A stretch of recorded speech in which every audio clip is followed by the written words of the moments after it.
નમઃ શિવાય. ઓમ નમઃ શિવાય. જય સચ્ચિદાનંદ. જય સચ્ચિદાનંદ. જય સચ્ચિદાનંદ.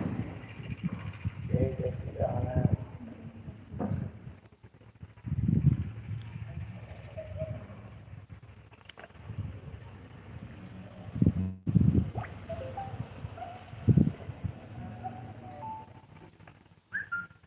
મનુષ્ય જીવનમાં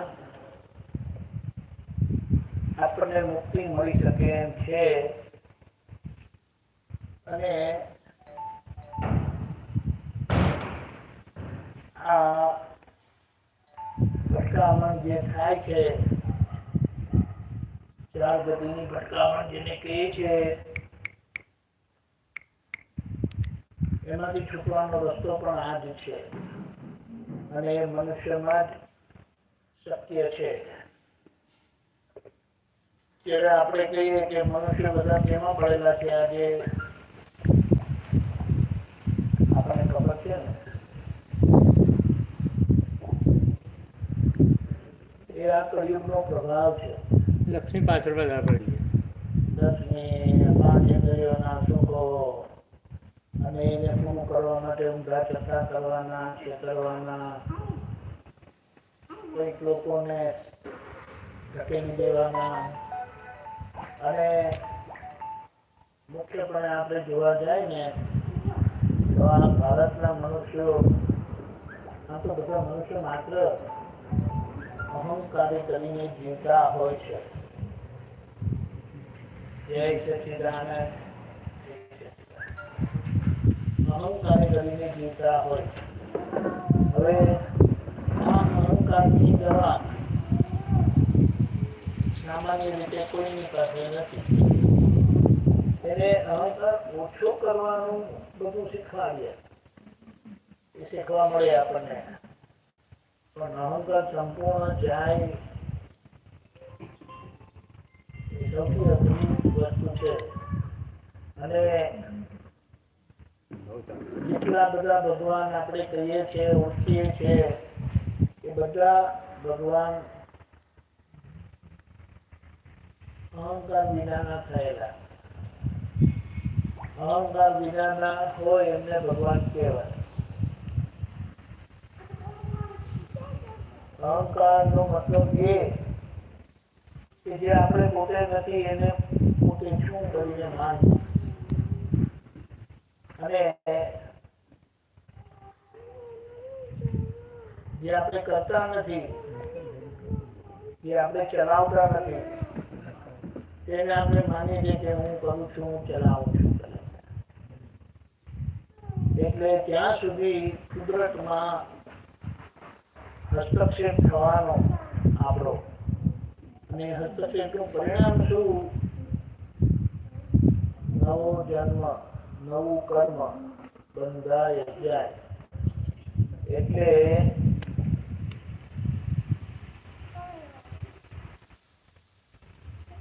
એનું જીપીએસ જેવું પરફેક્ટ થઈ ગયું ને. એક મિનિટ કનુભાઈ, તમારે બે પૂછ્યું ને આમાં જોઈએ, પૂછ્યું આમાં જોઈએ. ના ઉપર જોખમ આવું નહીં પડતો, નારિયેલ પડો ને.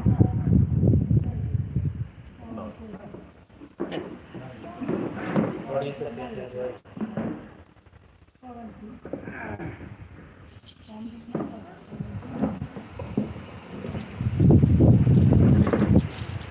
અહીંયા આપણે આપણો જીવન વ્યવહાર શીખવાની જરૂરત છે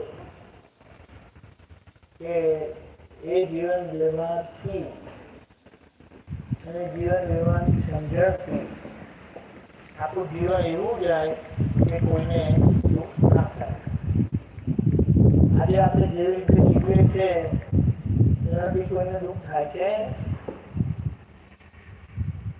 એ નથી થતું. દુઃખ તો થાય જ છે. એટલા માટે કીધું કે તમારું જીવન તપાસી જુઓ.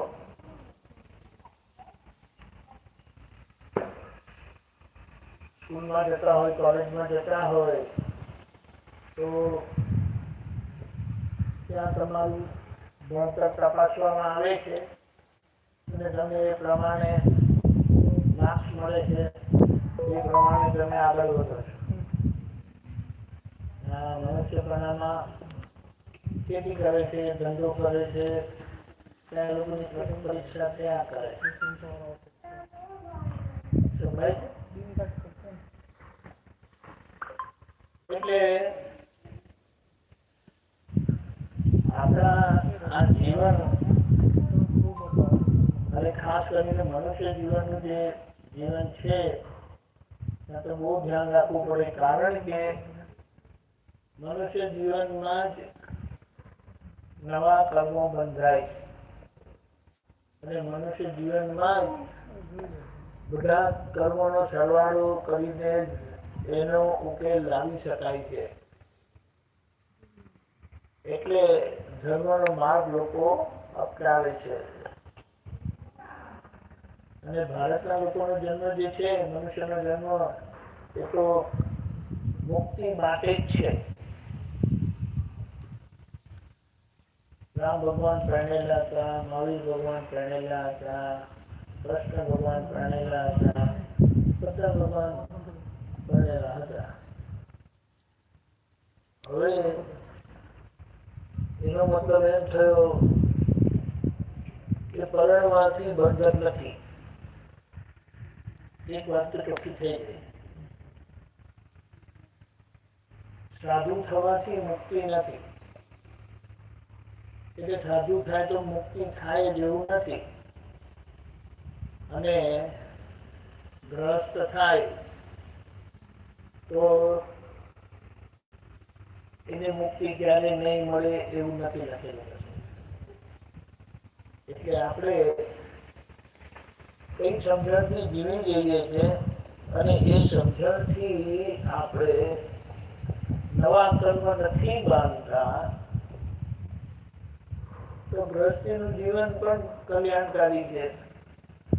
અને ત્યાગી છો, ત્યાગ કર્યો છે, સાધુ થયેલા છો અને તમને તમારી ઓળખાણ થઈ ગઈ છે, તો તમારી એ મુક્તિ છે. કૃષ્ણ ભગવાને અર્જુનને એ દિવ્ય ચક્ષુ આપેલા અને એ દિવ્ય ચક્ષુથી જીવન જીવ્યા, મહાભારત યુદ્ધ લડ્યા, યુદ્ધ જીત્યા અને મોક્ષે પણ ગયા. હવે આજે આ સમયમાં દાદા ભગવાનની કૃપાથી આપણને આ માર્ગ ખુલ્લો થયો છે કે જેનાથી આપણે અહીંયા આપણને શું કરે, શાંતિ મળે. એટલે આજના જીવનમાં, આ સારી જીવનમાં, કળિયુગના જીવનમાં ડગલે ને પગલે ધક્કા વાગે આપણને, ડગલે ને પગલે કર્મ બંધાય, બહુ દુઃખે કરીને પણ સુખી થવાય નહીં એવા સમયમાં તમને મુક્તિનો માર્ગ મળે છે, જેનાથી તમે અહીંયા કળિયુગમાં પણ તમને સુખ મળે અને તમને મુક્તિ પણ મળે. એટલા માટે દાદા થકી આ કૃપાનો માર્ગ ખુલ્લો થયેલો છે.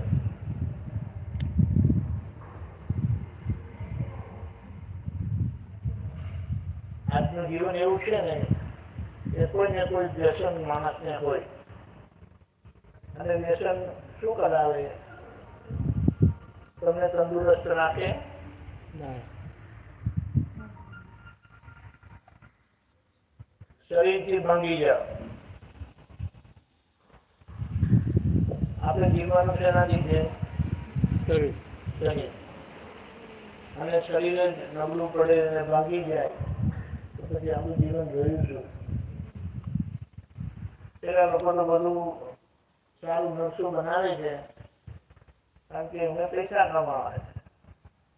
પણ આપણા શરીરની શું હાલત થાય અને આપણી શું હાલત થાય? ત્યારે જે એકલા હોય અને વ્યસનથી પીડાય તે ગયા તો છો ગયા એમ કહીએ. એમની આગળ પાછળ કોઈ હતું નહીં.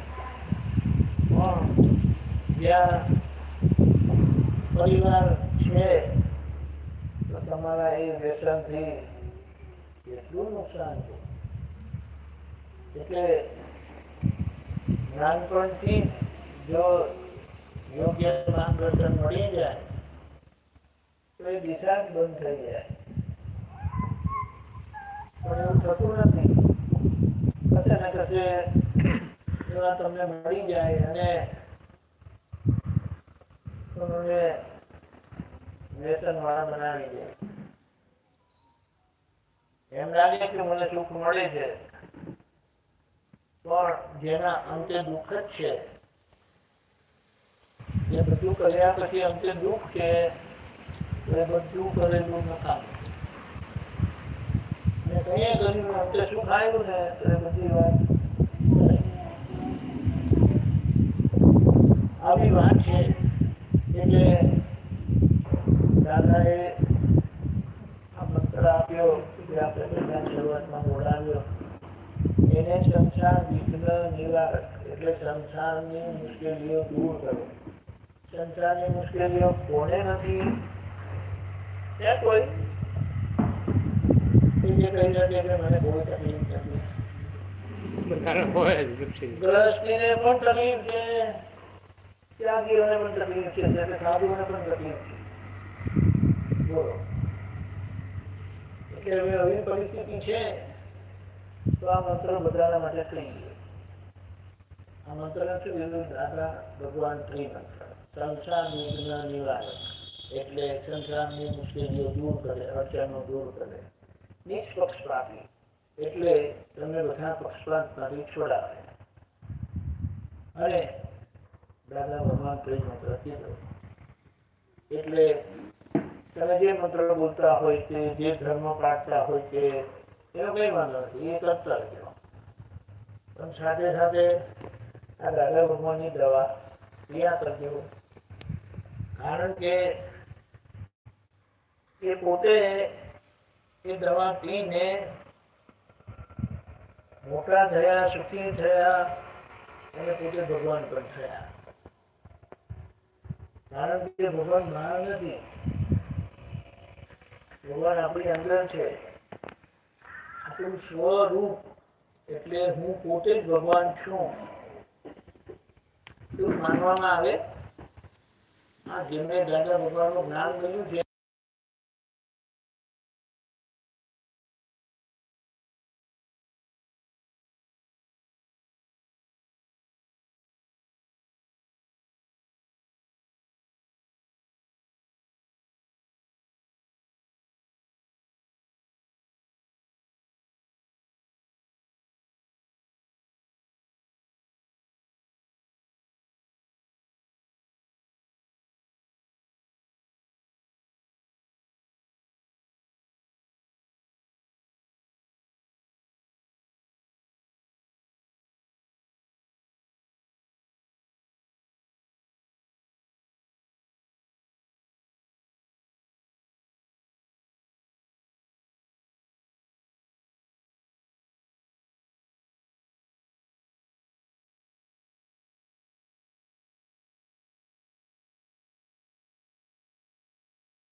તો નહીં છોડવે.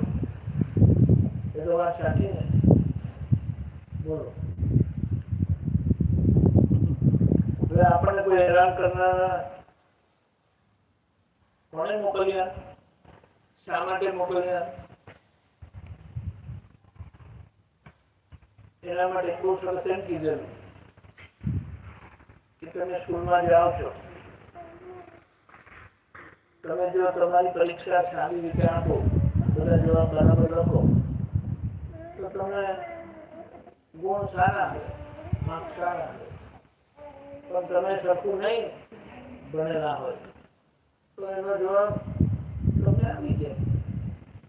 એમાં ટીચરની શું ભૂલ કે ટીચરે પક્ષપાત કર્યો? ના, એકંદરે ટીચર માટે બધા જ સરખા છે.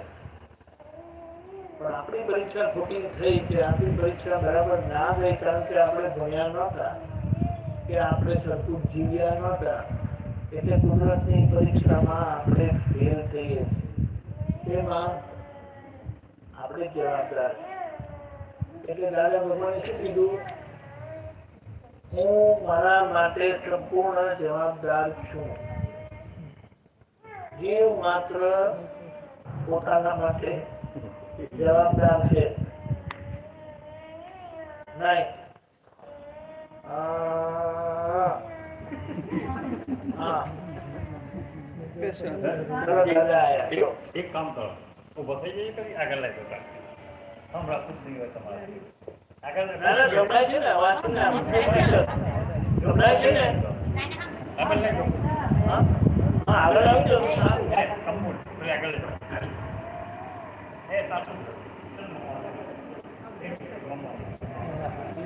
દાદાએ જ્ઞાન તો આપ્યું દાદાએ આપણને જ્ઞાન તો આપ્યું જેમને એનો લાભ મળ્યો છે અને તમને આપણને જીવન વ્યવહાર પણ શીખવાડ્યું આપણો જીવન વ્યવહાર કેવો હોવો જોઈએ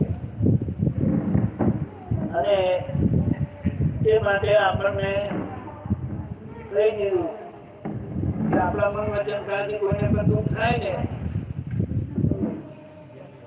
તમે જે પણ ભગવાનને માનતા હોય ને તો તમને દુઃખ આવ્યા વગર રહેશે નહીં તમે ગમે તેટલી ભગવાનની ભક્તિ કરશો પણ જો તમારા વિચારોની માહિતી અને વ્યવહારથી કોઈને પણ સહેજ પણ દુઃખ થાય તો તમને એનો માર ખાવો પડશે એના માટે એમ કીધું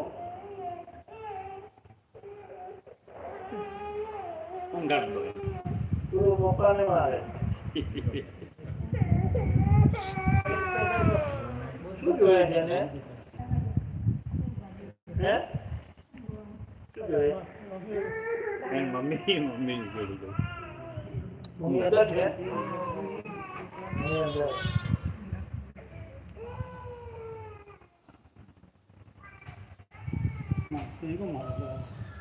એટલે આપણે મંદિરમાં જતા હોઈએ પણ જો પરીક્ષાનું ભણીએ નહીં તો મંદિરમાં જતા તો આપણે ફ્રી થઈ શકીએ એવી રીતે મંદિરમાં જતા હોય પણ આપણા મન માનીતાથી બીજાને દુઃખ થાય છે તો તમને દુઃખ આવ્યા વગર રહેશે નહીં એટલે આપણે શું કહીએ આ ગરમીના દિવસોમાં લોકો બે બે ત્રણ ત્રણ વખત બનાવીએ છે પાણીની વ્યવસ્થા હોય છે કેમ થાય છે તો કે તેના શરીર ચોખ્ખું ફ્રેશ રહેવાય એટલે શરીર માટે તમે આ ઉપાય કર્યો તો કોઈના માટે એવડો વિચાર આવે છે તેની શું દવા કરી કોઈની જોડે અવળું બોલાય છે તેની શું દવા કરી કોઈની જોડે સરખા રહેતા નથી બીજાને દુઃખ થાય આવી રીતે રહો છો તેની શું દવા કરી એવું છે એટલે એમ કીધું કે મંદિરમાં નહીં જશો ને તો ભગવાનને દુઃખ નહીં થાય એ નહીં કે મારા દર્શન કરવા કેમ નહીં આવે પણ ભગવાન શું કહે છે કે હું જીવ માત્રામાં રહેલો છું અને તમે કોઈ પણ જીવને દુઃખ નહીં આપ્યું તો કે મારા આશીર્વાદ તમારા પર પૂરેપૂરા છે એટલે સુખી થવાની ચાવી આપણને દાદા ભગવાને આપી દીધી કે તમારા મન વચન તમારા રીતે જીવી જજો તમારાથી કોઈને થાય છે ને ઘરે બોલતા નથી ને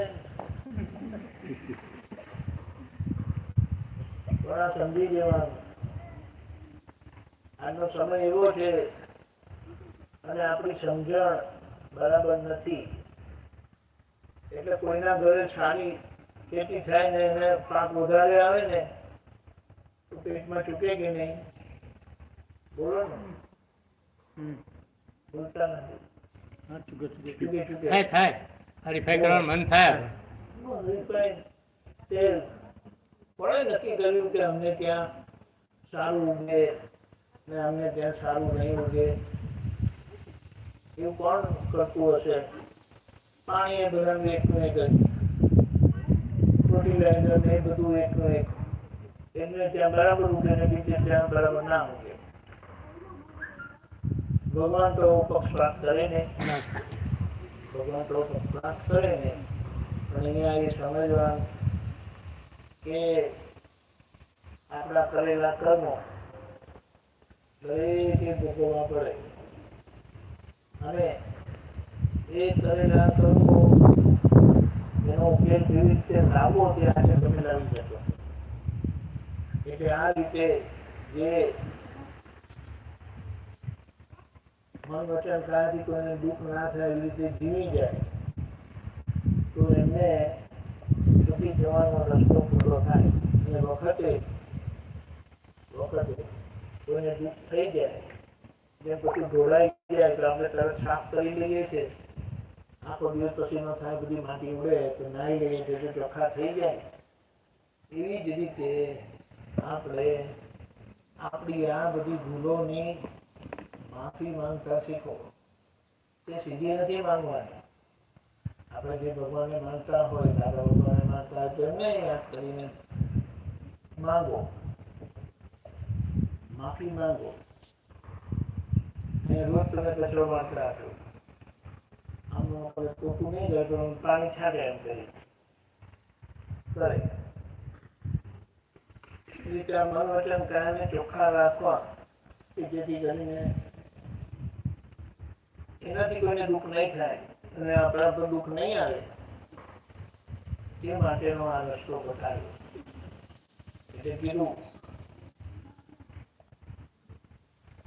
કે નક્કી કરજો રોજ સવારે કે મારા મન વચન કાયાથી આ જગતના પુરુષોત્તમને કિંચિત માત્ર દુઃખ ન હો. અને દાદા કે જે ભાવ એ આ ભાવ ઉપર આવ્યા ને એમને ભગવાનનું રક્ષણ મળી જાય, કુદરતનું રક્ષણ મળી જાય. અને એટલે સુધી કીધું દાદા કે જે અમે શોધીએ છીએ કે કોણ આ ભાવના કરે છે, અને જે આ ભાવના કરશે એને એમ કે હું ઉચકીને મોક્ષે લઈ જઈશ.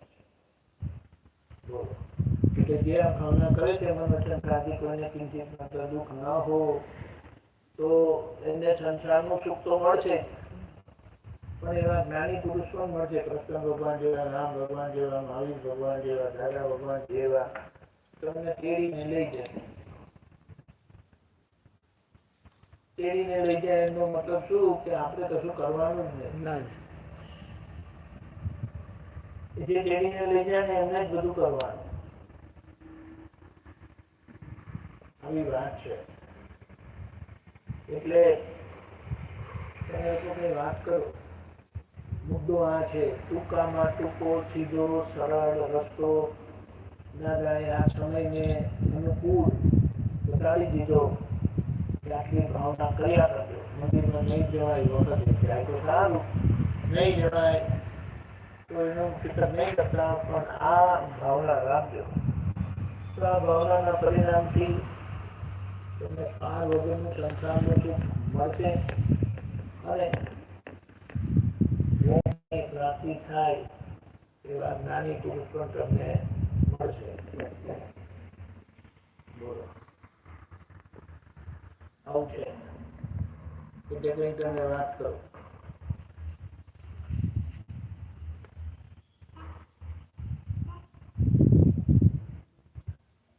ભારતના મનુષ્ય જો મોક્ષે જવા માટે લાયક હોય ને મોક્ષે જવા માટે જો એમનો જીવન હેતુ છે તો એ દુઃખી શા માટે હોવા જોઈએ? એમને તકલીફ શા માટે હોવી જોઈએ? પણ સાહેબ કોઈને મોક્ષે જવું જ નથી.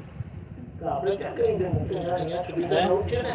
હા, ખરેખર આ બધા બરાબર છે. આપણે ના નથી કહેતા. આ નથી કહેતા, બરોબર છે, પણ કોઈની ઈચ્છા જ નથી થતી. હા, બરાબર છે ભાઈ. મોક્ષે અહીંયા સુધી તો થવું છે. આપણે શું કહીએ, વ્યસન કરવાનું કારણ શું? સુખ માટે છે. તમને સુખ મળે એટલે જ કરે. પણ વ્યસનથી પોતાને નુકસાન થાય, પરિવારને નુકસાન થાય, બધાને નુકસાન થાય. એટલે એ સુખનો રસ્તો કેવો છે કે સરવાળે દુઃખદાયી દુઃખ રહે. છેલ્લે દુઃખ જ છે. એ રસ્તો બરાબર નથી. એટલે આનું ભાન જ નથી એમ. હા આનું ભાન જ નથી હજી.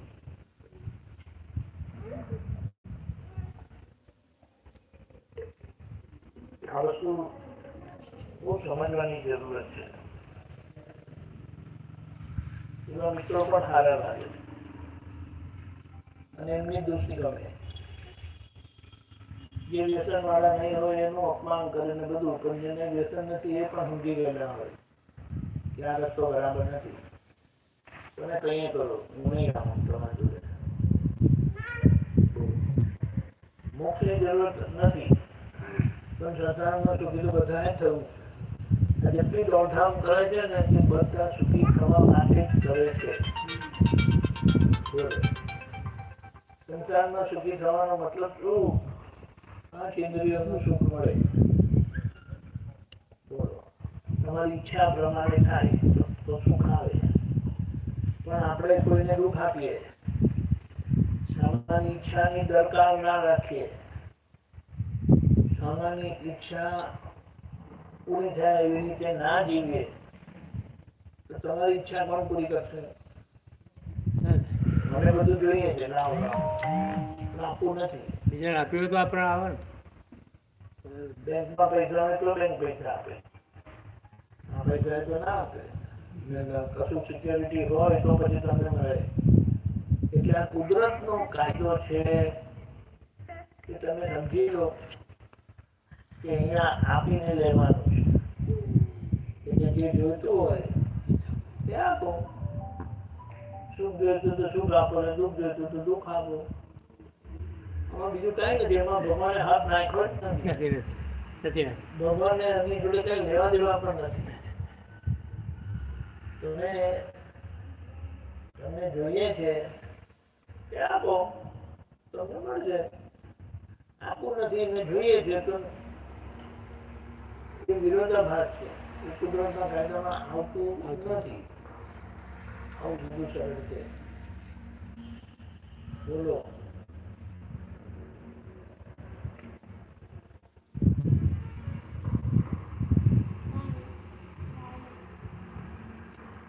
કરજો પ્રશ્ન કઈ કોઈ ના હોય તો પ્રશ્ન કરજો.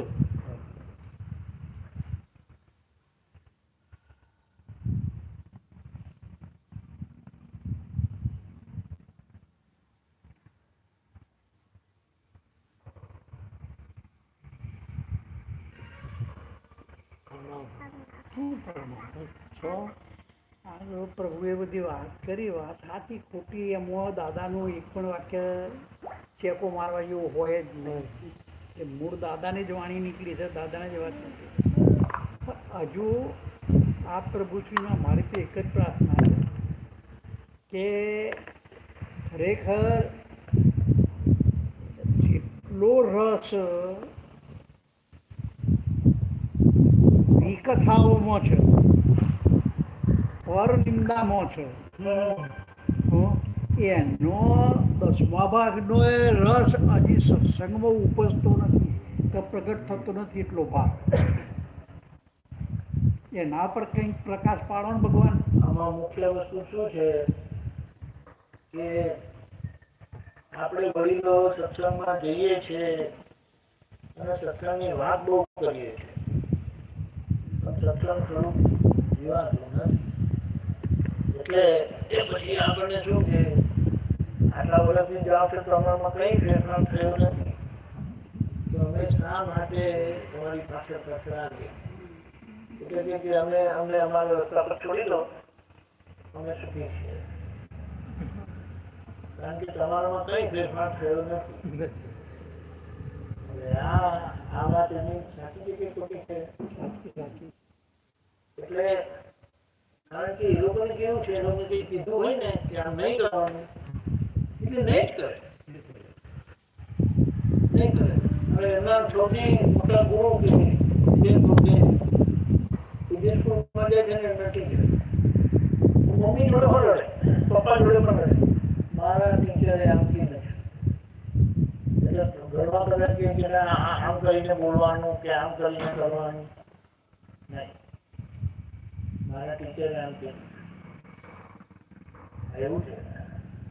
એટલે આટલી બધી અસર તો છે. તો સ્કૂલમાં એમની રીતે ભણાવે છે, પણ હવે આપણે હવે આ બાબતની વિચારણા કરવાની બહુ જરૂરત છે. અને મેં એ પણ જોયું કે એકદમ લોકો માનતા નથી, પણ જેમ જેમ એને વિશ્વાસ આવે છે તેમ તેમ પછી એ પૂછપરછ કરે છે, તપાસ કરે છે, સમાધાન મેળવે પણ છે. એવું છે. એટલે મૂળ કારણ આ છે. આપણે સત્સંગની વાત કરીએ છીએ, આમ નહીં આમ નહીં, પણ આપણામાં પાર વગરની ભૂલો છે, નબળાઈઓ છે કે જેના પર આપણે નજર જ નથી કરતા. તો શું કરીએ બોલ? એટલે આપણે ઓનલાઈન થવાની બહુ જરૂરત છે. આપણે ઓનલાઈન છોકરા પછી છોકરાને કહેવાની જરૂર જ નથી. ઓનલાઈન થઈ જવાનું, આપણે જોઈને શીખે. જોઈને શીખી જવાનું. આ સિવાય સાહેબજી જે જનરલી સમાજના લેવલે જોવા જઈએ ને, તે દરેકને કંઈક ના કંઈક નિંદા કોથળી ને વિકથાઓમાં જ રસ હોય છે. જો સહેજ પણ આપણે અહીંયા આટલા બેઠા છીએ ને, શું પણ એટલે ક્યાં તો આપણા કરતાં વધારે ભીડ હશે, ક્યાં તો બીજા આપણા કરતાં વધારે ભીડ હશે, ક્યાં તો કંઈક ઉબાળો કે કંઈક ઘોંઘાટનો ભણાવ મળ્યો તો સત્સંગે પડતો મૂકીને ચોગાડી જ હાજરી થઈ જાય. ચિત્તની હાજરી થઈ જાય. બરોબર. છેવટે અહીં બેઠો પછી ચિત્ત ક્યાં હોય? આ દશા થાય છે સાહેબ. જો હું તમને શું કહું, એક વાત સમજી જવાની કે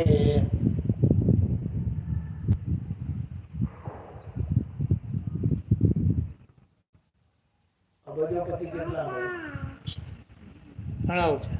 ઘણા ઓછા. બહુ હોય ને, બહુ હોય ને, અબજોપતિ બહુ હોય ને, ના હોય. એટલે આ બધું એવું છે. આ બધા લોકો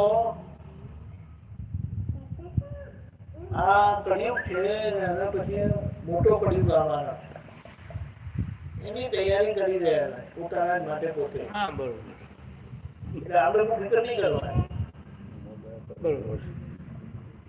બાકી બે વાત સાંભળે ને, દાદાની બે વાત સાંભળે કે સમજણની બે વાત સાંભળે ને, હું ઉડી જાય એમ છે.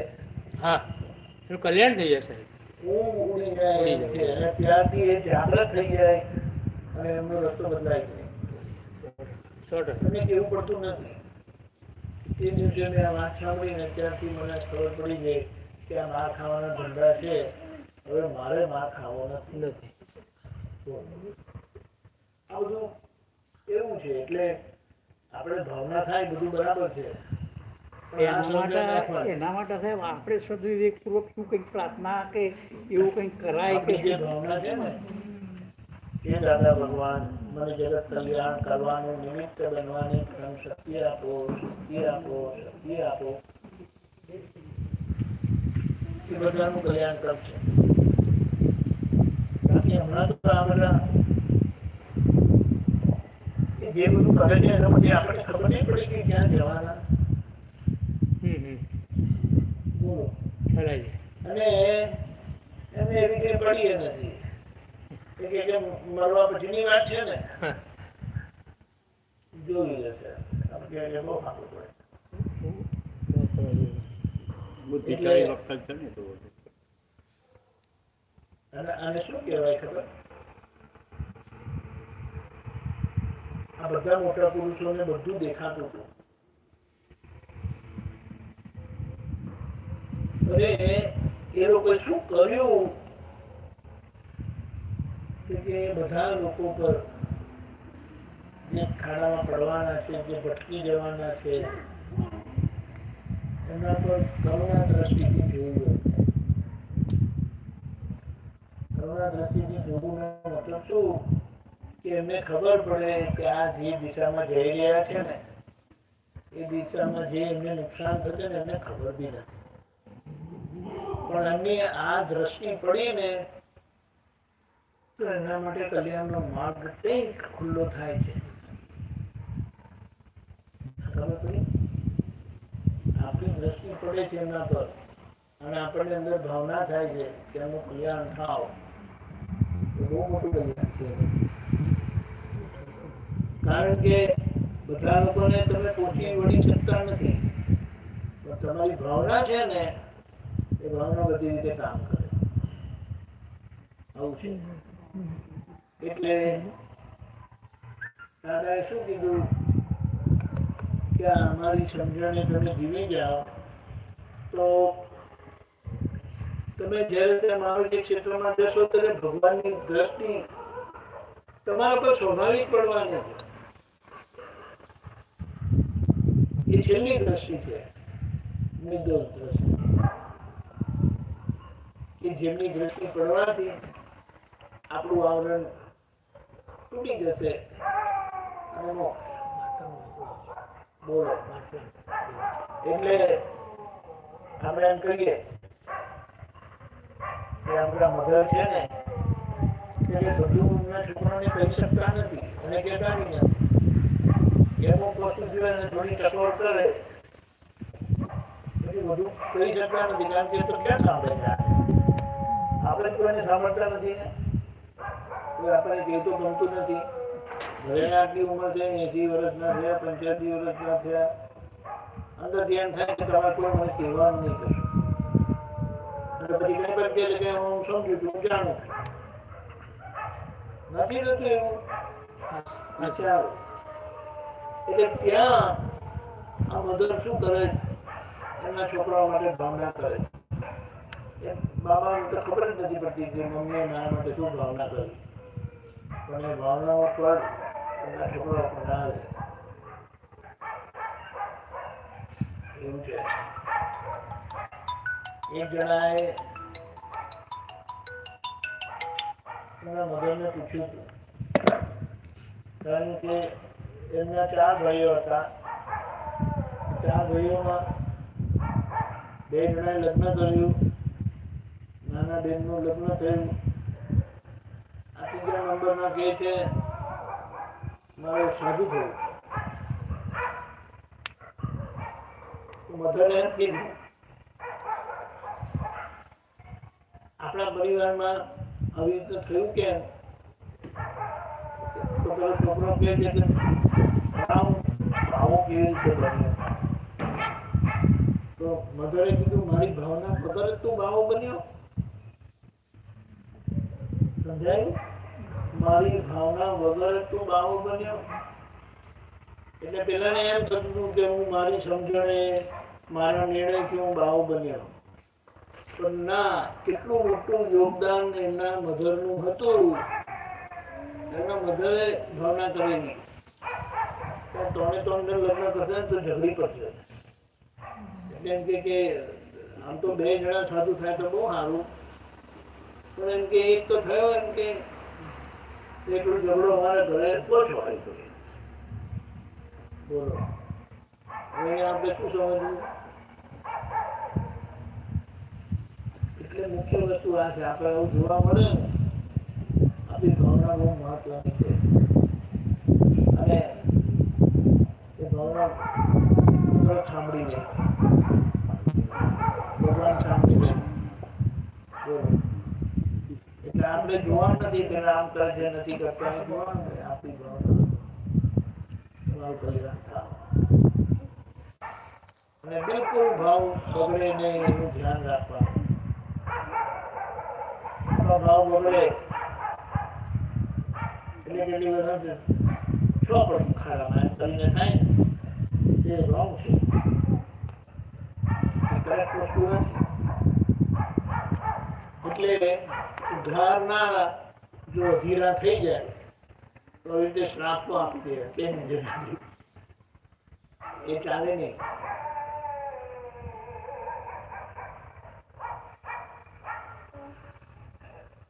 મમ્મી જાણે છે કે છોકરો સાંભળતા નથી, પણ એની રીતે દવા કર્યા કરે. કેમ? મારો દીકરો છે. કેમ? મારી દીકરી. ખબર પડી? આ વાત પણ આ મધર પૂરતું સીમિત છે, માતા પૂરતું સીમિત છે. પણ જે આવી રીતે મુક્તિના માર્ગમાં આગળ વધેલા હોય તેમને કોઈની જોડે ભેદભાવ હોતો નથી. મધર તો એમના છોકરાઓ પ્રત્યે જ અત્યારે એવી ભાવના થાય. પણ જે એવા હોય એમને જીવ માત્ર માટે ભાવના થાય કે જ્યાં આવું કંઈ પણ જુએ ને તો એમનો હૃદયનો ભાવ એવો હોય, કૃષ્ણ ભગવાન કો, રામ ભગવાન કો, મહાવીર ભગવાન કો. અને એમાં જેમનું જેટલું પુણ્ય હોય એમને રસ્તો મળી જાય. પણ એવી ભાવના એમની હોય, નેગેટિવ તો હોય ને બિલકુલ કોઈ જાતની નેગેટિવિટી નહીં. હવે આપણે અહીંયા તપાસ કરવાની આપણી અંદર કોઈના માટે કે કેટલા લોકો માટે નેગેટિવિટી છે કે નથી. હવે છે તો હવે એને શોધીને બધા આંકડા કાઢો. નહીં તો આપણે ચાલતા હોય ને એક નાની કાકરી પગમાં આવે ને તો ખૂંચે. એવી રીતે જો આવી કાંકરીઓ હશે કે ભેદભાવ હશે આપણી અંદર તો આપણને શાંતિ કેવી રીતે રહેશે? એટલે આ જે લોકો માટે આપણને અંદર જે એવી ભાવના રહે છે ના ગમતા થાય છે એને સરખું કરી દો, નહીં તો તમારી આ ભાવના તમને દુઃખ આપશે. કારણ કે એમને ભગવાન હાથ નાખતા નથી. આપણી અંદર આત્મા છે ને તે આપણી અંદરના ભગવાન છે, જીવતા ભગવાન. અને એ ભગવાનની ભક્તિ કરતા કરતા રામ ભગવાનમાં ભગવત ગુણો પ્રગટ થયા એટલે એમને ભગવાન તરીકે પૂજાયા. એવી જ રીતે કૃષ્ણ ભગવાનમાં એ ભગવત ગુણો પ્રગટ થયા, મહાવીર ભગવાનમાં એ ભગવત ગુણો પ્રગટ થયા માટે પૂજાયા. દાદા ભગવાનમાં એ ભગવત ગુણો પ્રગટ થયા માટે પૂજાયા. એટલે આપણી અંદર પણ પૂજાવાનો મતલબ શું? એમના માર્ગે ચાલવું. આ પૂજા કરવું, હાથ ધરવા એક પ્રકારની પૂજા છે ખરી, પણ છેલ્લી પૂજા એ શરણાગતિની પૂજા. આપણે પગે હળીએ છીએ ને એની પાછળનું રહસ્ય આ છે કે તમારા પગલે પગલે મારે ચાલી જવું, જેથી કરીને તમે જે સ્થિતિએ પહોંચ્યા છો મારે પણ ત્યાં પહોંચ્યું છે. ખરેખર પૂજાનો મતલબ આ થાય કે જ્યાં સંપૂર્ણ શરણાગતિ. અને જ્યાં સંપૂર્ણ શરણાગતિ હોય ને, ગુરુ ગમે તેવા હોય, આ સમજવાનું. ગુરુ ભૂલ કરે ખાડામાં પડે ને, જે શરણાગત થયેલો હોય ને એ તરી જાય. આવા અનુભવીઓના વચન છે. હવે બોલો. એટલે બધું આપણા પર છે. તમે કેટલા સમર્પિત ભાવે છો, તમે કેટલી તેમની ભક્તિ કરો છો એના પર છે. એટલે આશયમાં, નિયતમાં, ભાવનામાં કોઈને દુઃખ આપવાનો ભાવ નથી તો એમની ગાડી કરી જ જવાની. એ કરી જ જવાના. કારણ કે ભાવનામાં નથી, આશયમાં નથી, નિયતમાં નથી. અને એનાથી જ્યારે પણ ગમે ત્યારે પણ એની કંઈક પણ ભૂલ થઈ જાય કે સામાન્ય કંઈક પણ દુઃખ થયું ને તો એને ચોખ્ખું કરીને જ રહેવાના. બધાના કોઈના ઘરે જાઓ રસોડું ચોખ્ખું મળશે, ચોખ્ખું મળશે. એમને કહીએ ને કે અરે હવે હવારે કરજો, હવે તમે ઉઈ જાઓ, હું કામ બધાને આવું. પછી એને અડધો કલાકે લાગે, 15 મિનિટે લાગે, પણ ચોખ્ખું કરીને જ ત્યાં સુધી એમને જંપ ગોળે નહીં. તો પછી આપણે કહીએ કે શું કામ? મારા મમ્મીએ એવું શીખવાડ્યું.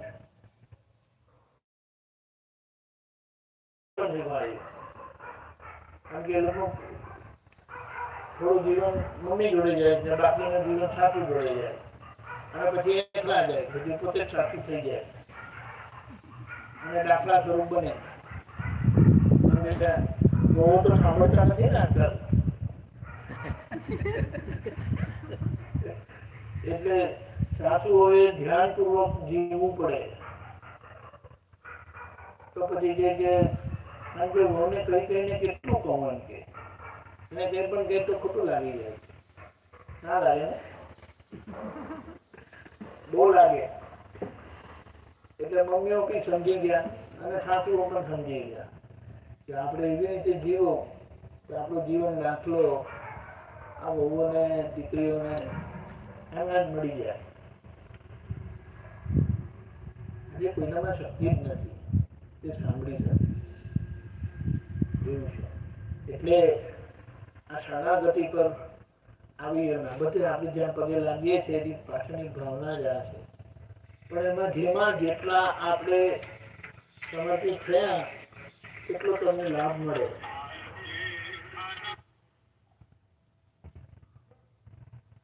જેટલા શરણમાં આવ્યા એટલી એમની મુક્તિ અને મુક્તિનો સ્વાદ એમને આવે. નિડરતા નહીં આવે પણ નિર્ભયતા આવે. ભય માત્ર જતો રહે.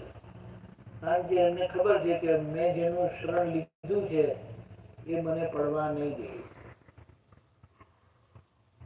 અને શરણાગતિ જેમની લીધી છે ને તમે સમર્પિત છો ને તો એ સમર્પણતા તમારી અંદર ખૂબ શક્તિ ખુલ્લી કરે. એટલે શાસ્ત્રોમાં એવા દાખલા આપેલા છે કે ગુરુને સમર્પિત થયેલા ગુરુ કરતા આગળ જતા રહ્યા. એટલે એવી પરિસ્થિતિમાં ગુરુએ ભૂલ કરીને તો શિષ્ય એમને ચેતવેલા. બોલો. શેઠ મચ્છેન્દ્ર ગોરખ આવ્યા. એમ કીધું ગોરખનાથ મચ્છેન્દ્રનાથના શિષ્ય હતા. એટલે આવી વાત છે. બોલો. એટલે આપણે કહીએ મનુષ્ય પ્રાણનું જીવન એ ભારતનું જીવન કેટલું જાગ્રતપણે જીવી જવાનું છે. આમ ખુલ્લી રાખવાની છે, જાગ્રત રહેવાનું છે. અને જ્યાં ગડબડ જુઓ ને કંઈ પણ ખાડો જુઓ કે બગડેલું જુઓ તમે એને ચોખ્ખું કરી નાખો. ભાવના તમારી ભાવના ખોટી જશે બધે એવું કીધું. અમુક વખતે અમુક ઘટનાક્રમ એવો બનતો હોય નામ વિકરાળ રૂપ લઈને જ ઊભું હોય અમે બધું એ પછી સમાજ ગણો, કુટુંબ ગણો, મિત્રો ગણો, સરકારી અધિકારીઓ હોય કે ગમે તેવા હોય શું. પણ એ વખતે પછી જે નિમિત્તો આ ઘટનાક્રમના અંદર સંકલનમાં આવતા હોય એમના પ્રત્યે જ્યારે કંઈ પણ મનમાં ભાવ ઊભો થાય ત્યારે એક જ વાક્ય દાદાનું યાદ આવી જાય છે વારંવાર. પણ દાદાને પ્રાર્થના એ થાય કે હે દાદા આપે તો કહ્યું છે કે અમે તો ક્યારે જ્ઞાન પછી તો કોઈને અમે મન પણ ઉગામ્યું નથી. તો દાદા આ વંટોળ અંદર ઊભો થાય છે તો તમે સંભાળજો. અને પછી તરત પાછું એમને બધું પક્ષ લીધો નથી એ બહુ મોટી વાત. એટલે આખું બવંડર પાછું એમને એમ જ જાણે અંદર કંઈક સિઝાઈ જતું હોય ને. બરાબર છે. કારણ કે આપણે બાબત પોતાની પકડી રાખી નથી ને દાદાને સોંપી દીધી. એટલે હવે દાદા આપણને પડવા નહીં દે. કારણ કે તમે તમારી પકડ પકડી નહીં. આજે દાદાના ભગવાનની સાંકળ એવી છે જેને ભગવાન દાદા ભગવાનની સાંકળ ખેંચી ને એની હાલ થઈ ગયા.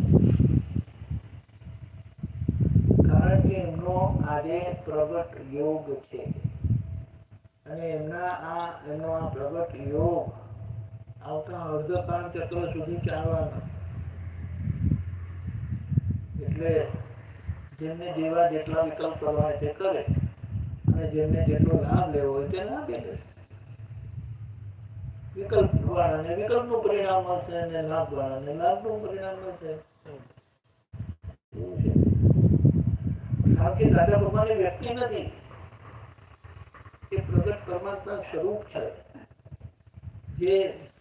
જે આખા આવતા અગરકાળ ચક્ર સુધી પૂજાવાનું છે, વ્યક્તિ સ્વરૂપે નથી. રામ ભગવાન વ્યક્તિ સ્વરૂપે લાગે છે, પણ એ વ્યક્તિ સ્વરૂપ એનું જતું રહ્યું ત્યારે ભગવાન થયા. કૃષ્ણ ભગવાન વ્યક્તિ સ્વરૂપ નીકળી ગયા ત્યારે ભગવાન થયા. એવી રીતે મહાવીર ભગવાન, એવી જ રીતે દાદા ભગવાન. એટલે દાદા ભગવાનને શું થયું ખબર છે કે આ અમારું શરીર અમારું નથી, આ જગતને અમે સમર્પિત કરી દીધેલું છે. હવે આ શરીરમાંથી જે કામ કરવાનું હતું તે અમે કરી દીધું. હવે આમાંથી કઈ કામ થાય એમ નથી, છેલ્લું કામ કરી લીધું. એટલે આ શરીરના નિમિત્તે એમને જેમનું જેટલું કામ થવાનું છે ને તે થઈ જશે.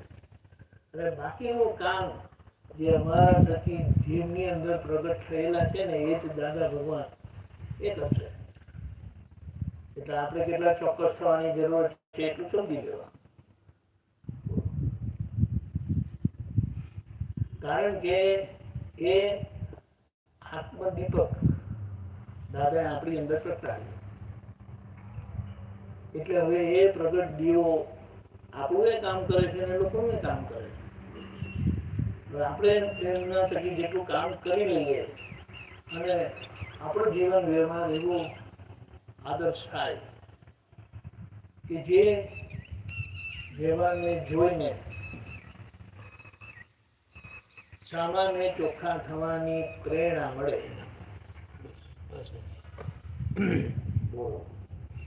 ત્યાં સુધી માણસ પ્રેરિત થઈ શકતો જ નથી.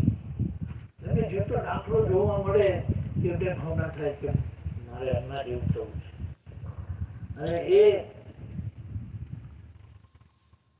એને શું કહેવાય, એમની આભા જ એવી છે કે શરીરે કોઈને ભાવ થઈ જાય.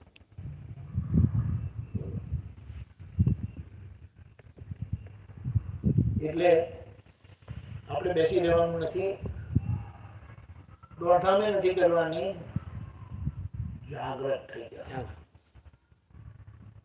એક સમયે આડોવડો ના જાય એનું ધ્યાન રાખવાનું છે.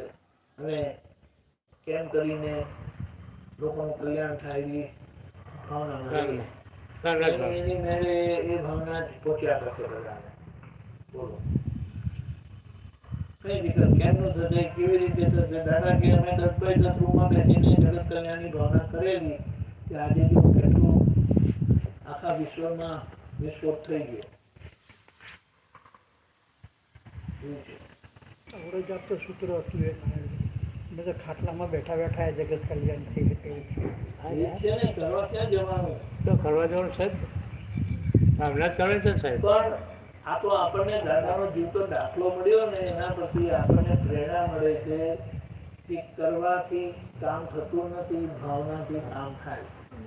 અને તમારો જેટલો શુદ્ધ સ્પષ્ટ ભાવ એ જબરજસ્ત કામ કરે.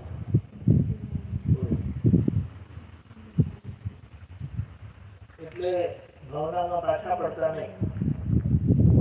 અને આમ કઈ પણ જુઓ ને, દાદાને યાદ કરો, એ વ્યક્તિને યાદ કરો અને તો એ દાદા ભગવાન કઈ કૃપા કરો. એ ભલે અમેરિકામાં બેઠા હોય, ગમે ત્યાં બેઠા હોય, આપણી ભાવના પહોંચી જ જશે. આપણે વિકલ્પ કરવાની જરૂર નથી. દાદા કે તમારે કશું કરવાનું છે નહીં, તમારે ખાલી ભાવના કરવાની, બાકીનું કામ હું પતાવી દઈશ. બોલો તો તમે નક્કી કરો તો પછી એ શક્તિને દિશા મળે, કારણ કે તમારી અંદર પ્રગટ છે. તમે જાણો ને તમે જાણો, લોકો જાણે કે ના જાણે, માને કે ના માને, આપણે એ કામ કર્યા કરવા. એના માટે કીધું છે શું, તમે કશે આડે આવતા નહીં. હું કરું આમ, હું કેમ કરું, તમે ખાલી નક્કી રાખો અને બેસીને જોયા કરો, હાથ તો વાળીને બેસી જશે. દાદાજી બાકીનું કામ હું કરતા રહીશ. તમને આવડે નહીં, તમને ખબર પડતી નથી ને કરવા જશો તો વાત ઊંધી પડશે. એના કરતા મને કામ કરવા દો.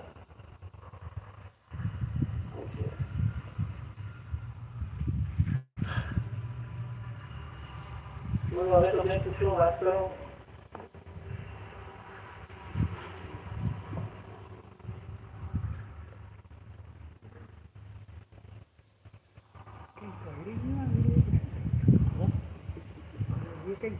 હા ના કરડે નહીં સજા સજા કરે સજા કવિ છે ને શબ્દ આવે.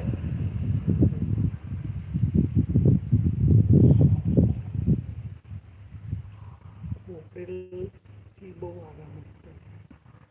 એપ્રિલ માલિશ કરી કોઈ કીધું લગાડું છું, કોઈ લીમડાનું તેલ કીધું એ લગાડું છું, એલોવેરા કીધું એ લગાડું છું. પછી હમણાં દવા લઈને કરું છું. આપણે બધાની ભાવના પૂરી કરવા કંઈક તો કામ કરશે ને એટલા બધામાં.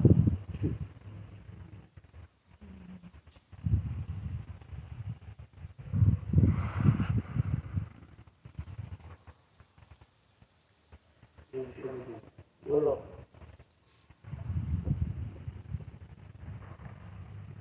પ્રારબ્ધ અને પુરુષાર્થ એ બેનો થોડો સમજાવવાનું. પ્રારબ્ધ કોણ કે પુરુષાર્થ? જગતના લોકો પોતાની મહેનત, પોતાના પ્રયત્નો એને પુરુષાર્થ કહે. વહેલા ઉઠીને ખેતરે જાય, વહેલા ઉઠીને કામે જાય, વહેલા ઉઠીને ધંધાએ જાય, મોડે લગી કામ કરે તો એ માને છે કે હું પુરુષાર્થ કરું છું, હું મહેનત કરું છું.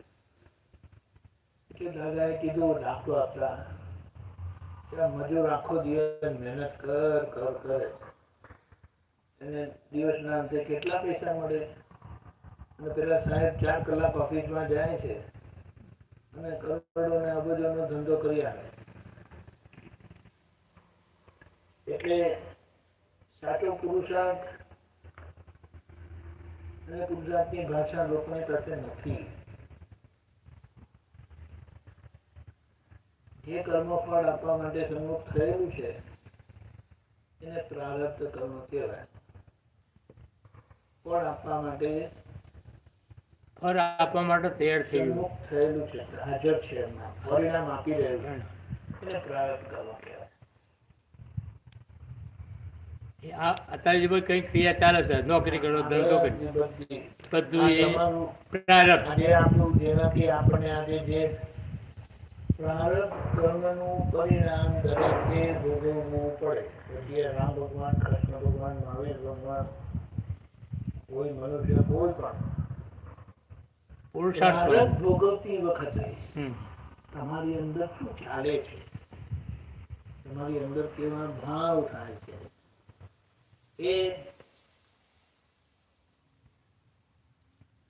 જેમને જ્ઞાન નથી, જેમને પોતાની ઓળખાણ નથી કે પોતે ખરેખર કોણ છે, તો એમને અંદર જે ભાવ થાય છે ને તેમનો પુરુષાર્થ, એને અજ્ઞાન પુરુષાર્થ કહેવાય.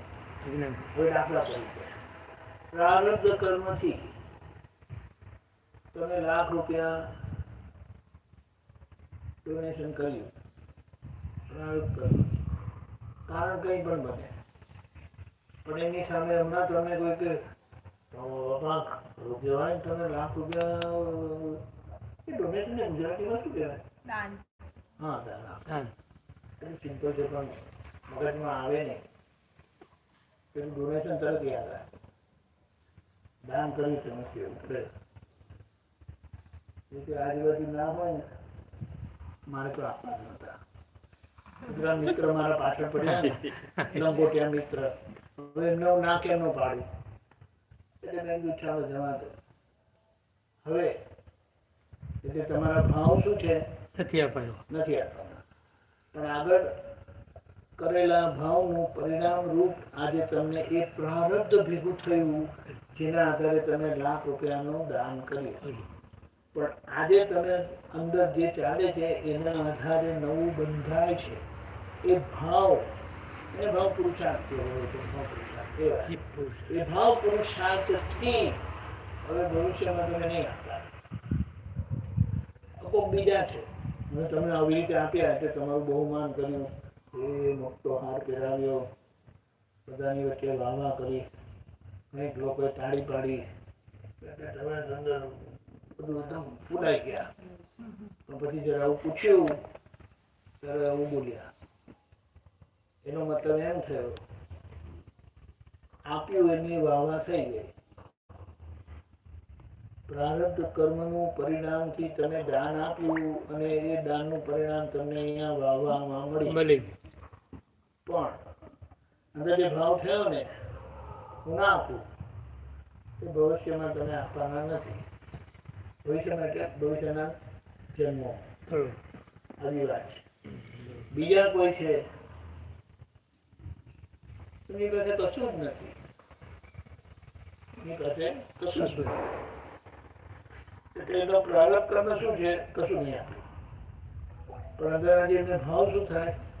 ઓહો, અમારા કુળદેવીનું સ્થાપના થાય છે અને જેઓને મારી પાસે બિલકુલ પૈસા નથી કે હું આપી શકું, તો જો મારી પાસે પૈસા હોય તો બધું જ માતાજીના નામે લખી દઉં. હા, એની ભાવના જુઓ, બધું જ લખી દઉં. હજી લખ્યું નથી પણ ભાવના થઈ ને આપ્યું કશું નથી. કોઈ માજીને જુએ પણ નહીં, પૂછે પણ નહીં, કશું જ નહીં. એ ખૂણામાં બેઠા હોય, બહાર જાઓ, અહીંયા તમારું કંઈ કામ નથી. આવું હવે અંદર એમની અંદર આવો ભાવ થાય. આ ભાવ પુરુષાર્થ છે કે બનતી ક્રિયાની પાછળ તમારી અંદર શું ભાવ ચાલે છે અને એ ભાવ ઉપર તમારી સહી હોય, તમારી માન્યતા હોય, તમારી શ્રદ્ધા હોય. હવે જેને જ્ઞાન મળ્યું છે એ પણ પ્રારબ્ધ કર્મ ભોગવે છે. એટલે એમને ભોગવટો આવે છે પ્રારબ્ધ કર્મનો. એ પ્રારબ્ધ કર્મનો ભોગવટો એ ભોગવતા નથી, કારણ કે એમને સ્વભાવ જ્ઞાન થયેલું છે, આત્મ સ્વરૂપનું ભાન થયેલું છે, જ્ઞાન થયેલું છે. માટે તે સ્વભાવમાં રહે છે, સ્વભાવથી રહે છે. એટલે આજે પરિણામ આવ્યું એને સમજે છે કે મારા આગળના કર્મનું પરિણામ આવ્યું અને એનો આ બધું ભોગવટો આવ્યો. એટલે એ કથામાં પડતા નથી. એમને ભાવ આવે કે અભાવ પણ આવે, એ ભાવના એ કરતા થતા નથી. એટલે ભાવ અભાવ આવે અને જતા રહે. કોઈ પરિણામ આપી શકતો નથી, કારણ કે એ સ્વભાવમાં સ્થિર થયેલા છે. એટલા માટે કીધું આત્મજ્ઞાન ધારકને ભાવાભાવ સંભવે નહીં. ભાવાભાવ થઈ શકતા નથી, કારણ કે ભાવાભાવ જે છે તે પણ પ્રારબ્ધ કર્મનું પરિણામ રૂપ આવે છે. એમાં એ નથી હોતા. પેલા લોકોને પણ આવે છે, પણ એ ભાવાભાવમાં પોતે હોય છે, તન્મયકાર હોય. એટલા માટે એ નવું કર્મ એવી રીતે બાંધે. જૂના કર્મ ભોગવી લે છે એવી રીતે પ્રારબ્ધ કર્મ અને નવું કર્મ બાંધે છે. અને સ્વભાવ દ્રષ્ટિ વાળા એ પ્રારબ્ધ કર્મ ભોગવી લે, ભાવ આવે છે પણ એ કઈ ફળીભૂત થતા નથી, ઇન્વોલ્વ ના થતા હોય, ફળીભૂત થતા નથી. એટલે એના કોઈ પરિણામ આવે, એ આની જતા રહે. નવું બાંધતા નથી, જૂનું ખાલી થતું જાય.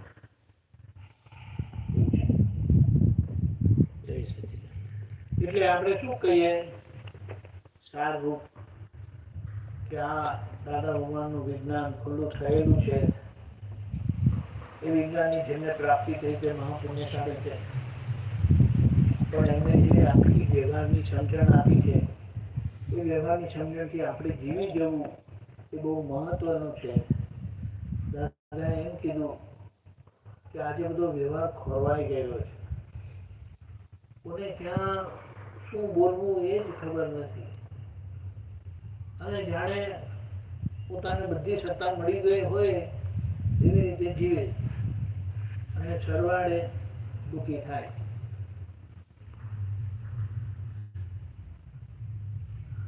આપણા કરતા મોટા હોય એને કેટલું કહેવાય? કહેવાય જ નહીં. કહેવાનો કદાચ વારો આવે તો એમને પૂછવું પડે, એક વાત કહું, મારે કોઈ વાત સાંભળવી નથી, એ બંધ કરી દેવાનું. અને કે જેમ કે વાત કહું ને પેલા કે હા કહો, આપણે કરવાનું, નહીં તો આમ કરીને એમની સામે રહેવાનું. એનો મતલબ એમ નથી કે આપણાથી કશું પૂછાય નહીં. પૂછાય નહીં કઈ રીતે? તો મારે આમ કરવું છે તો હું કરું, એ કે છે ને, અને નહીં કે તો પછી આવી રીતે રાખવાનું. અને પછી કોઈ વખત આપણી પણ છટકી જાય ને તો પૂછ્યા કરીએ અને પછી નહીં માને તો એને જતા રહે. આપણી રીતે કરી એને જતા રહે. તો કહેવાય પછી અંદર માફી માંગી લેવાની. અને જો બહાર શક્ય હોય તો બહાર જઈને માફી માંગવાની કે તમારી ઈચ્છા વિરુદ્ધ હું ગયો કે હું ગઈ, માફ કરો, મારે બહુ ઈચ્છા થઈ ગઈ એટલે આવું થયું, એટલે આવું મેં કર્યું એમ. પણ એ બરાબર નથી. એટલે એનું પણ હૃદય ધીમે ધીમે ધીમું પડે. આ તો બધું કર્મવશ બધા ભેગા થયેલા છે અને કર્મવશ બધા ફરવાના. અથડાયા કરે. બોલો તો શું કરવાનું? એટલે જાગતા રહો, જાગ્રત રહો, અને જાગ્રત રહીને ત્યાં શું કયું બટન દબાવવાનું છે ને એટલે બહાર એની મેળે બધા પરિણામ આવશે. જે અજ્ઞાનતામાં ઊંધું વીટાયું હતું તે જ્ઞાને કરીને એને સરખું કરી. ઉકેલવાનું, ઉડાડવાનું. આજે એનું પરિણામ આવે કે ના આવે એ આપણે જોવાની જરૂર નથી. મારે આમ કરવું છે, દાદા મને શક્તિ આપ. એક વખત હૃદયથી ભાવના કરીને કે મારા મન વચનતાથી મારે કોઈને દુઃખ આપવું નથી, દાદા મને સુખ, સમજણ, શક્તિ આપો, આશીર્વાદ આપો. ધીમે ધીમે કરીને થોડું પરિવર્તન આવશે કે તમને જ આશ્ચર્ય થશે. અને જ્યાં વખતે તમારાથી દુઃખ પણ અપાઈ જાય એવું હશે ને તો કુદરત તમને કઈ રીતે તમને સાચવી લેશે કે તમારા થકી સામાન્ય દુઃખ જ નહીં થાય, પહોંચે જ નહીં એવું. બોલો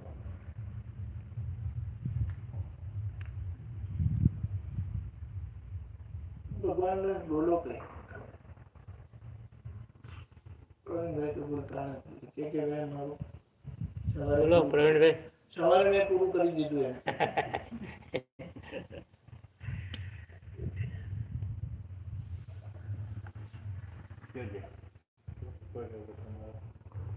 એને પૂછજો, કંઈક પૂછવા જેવું હોય પૂછજો, ચલતા પ્રશ્ન હોય. આવો એના ઝઘડા થતા તો એ પૂછાય. હા આવું થાય છે મારે, શું કરવું? ઉકેલ મળી જાય અહીંયા.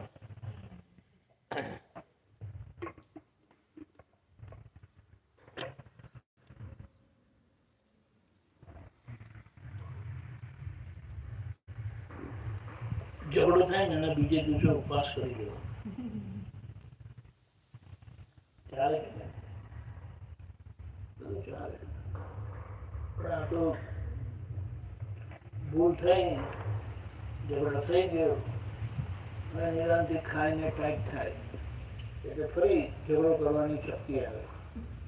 અને ઉપવાસ કરેલો હોય ને તો બધું અંદર ટાળું પડી જાય. એટલે તેનું કંઈ કરવાનું આપણે પેલું પ્રાયશ્ચિત નથી લેતા એવી રીતે દોષોનું પ્રાયશ્ચિત પોતે જ દેવાનું, બીજાને તો આપણે કાઢતા નથી. એટલે આવી રીતે કંઈ દવા કરી ના કરો તો ધીમે ધીમે બધું સરખું થઈ જાય. એ તો જાતે સરખું થાય નહીં. ના એને એમ કહું કે મેં અહીંયાથી આમ કરીને મૂક્યું જાતે ખસવાનું છે. કોઈ અહીંયાથી મૂકીને પાછું અહીંયા મૂકે તો અહીંયા આવે. શરીર એવું છે. એના પર જે બધો અજ્ઞાન પ્રયોગ થયેલો છે ને તેના લીધે આ છે. છે જ. હવે આજે આપણે જેવો પ્રયોગ કરીએ સમજણથી, દાદાની સમજણથી, એવું પરિણામ આવશે. પરિણામ.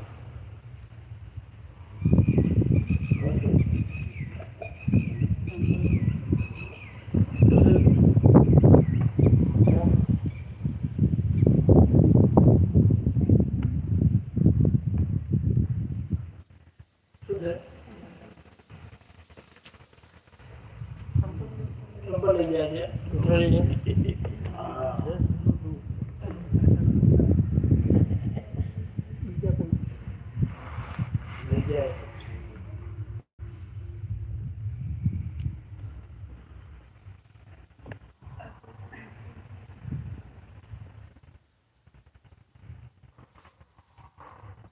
કેટલા વાગ્યા સુધી છે? 9:52.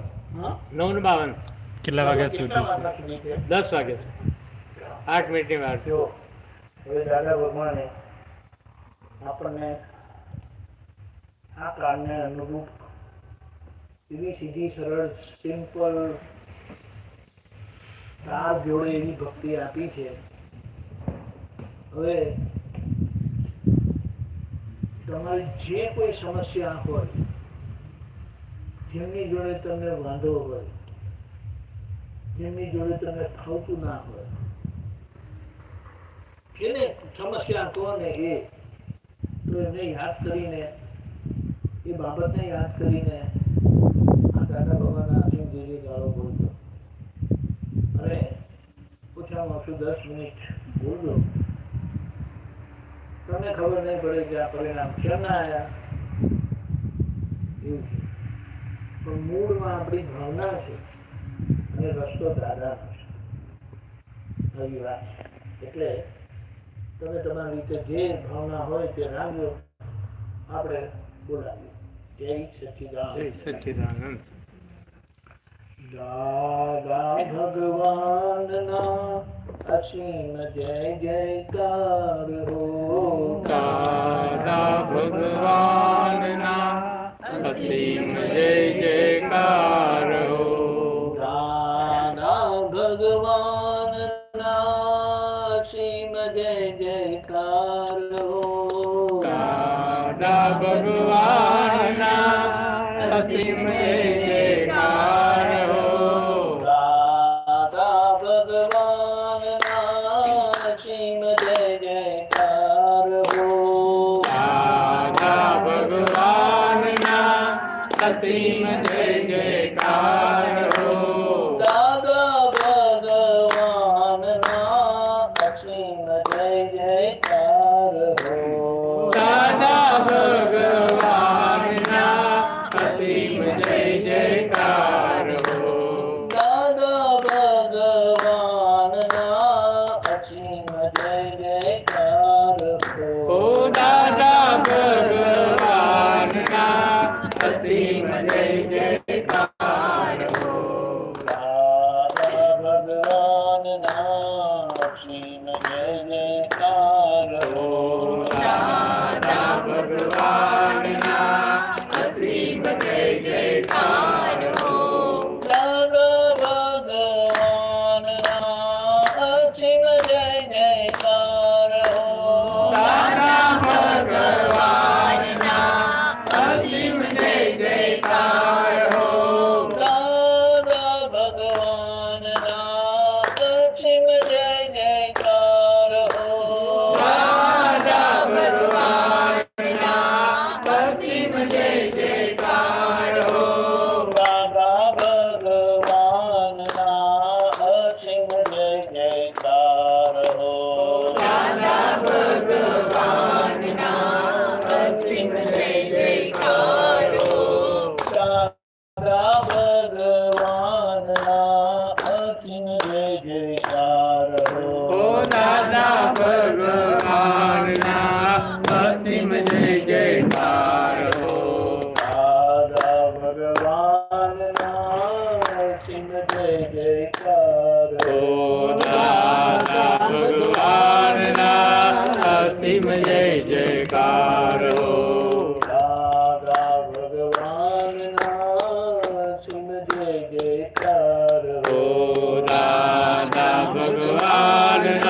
અસીમ જય જયકાર હો દાદા ભગવાનના અસીમ જય જયકાર હો દાદા ભગવાનના અસીમ જય જયકાર હો દાદા ભગવાનના અસીમ જય જયકાર હો દાદા ભગવાનના અસીમ જય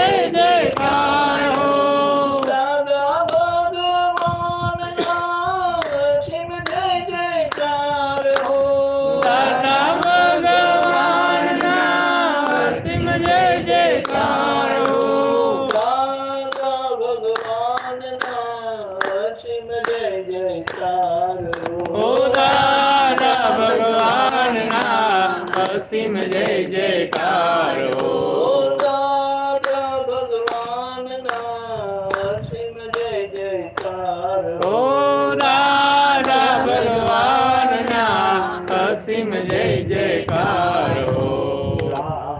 દાદા ભગવાનના અસીમ જય જયકાર ઓ દાદા ભગવાનના અસીમ જય જયકાર હો દાદા ભગવાનના અસીમ જય જયકાર ઓ દાદા ભગવાનના અસીમ જય જયકાર હો દાદા ભગવાનના અસીમ જય જયકાર ઓ દાદા ભગવાનના અસીમ જય જયકાર હો દાદા ભગવાનના અસીમ જય જયકાર ઓ દાદા ભગવાનના અસીમ જય જયકાર હો દાદા ભગવાનના અસીમ જય જયકાર દાદા ભગવાનના અસીમ જય જયકાર હો દાદા ભગવાનના અસીમ જય જયકાર ઓ દાદા ભગવાનના અસીમ જય જયકાર હો દાદા ભગવાનના અસીમ જય જયકાર ઓ દાદા ભગવાનના અસીમ જય જયકાર હો દાદા ભગવાનના અસીમ જય જયકાર ઓ દાદા ભગવાનના અસીમ જય જયકાર હો દાદા ભગવાનના અસીમ જય જયકાર ઓ દાદા ભગવાનના અસીમ જય જયકાર હો દાદા ભગવાનના અસીમ જય જયકાર ઓ દાદા ભગવાનના અસીમ જય જયકાર હો દાદા ભગવાનના અસીમ જય જયકાર ઓ દાદા ભગવાનના અસીમ જય જયકાર હો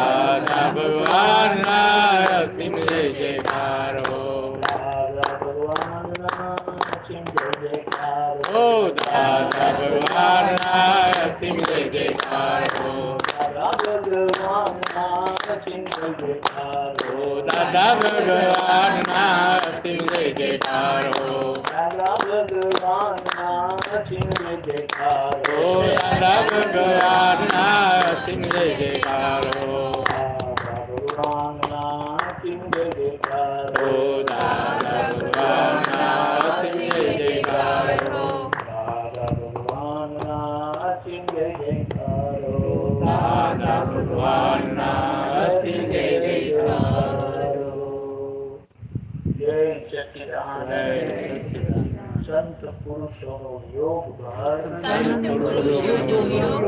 સત્પુરુષોનો યોગ બળ સત્પુરુષોનો યોગ બળ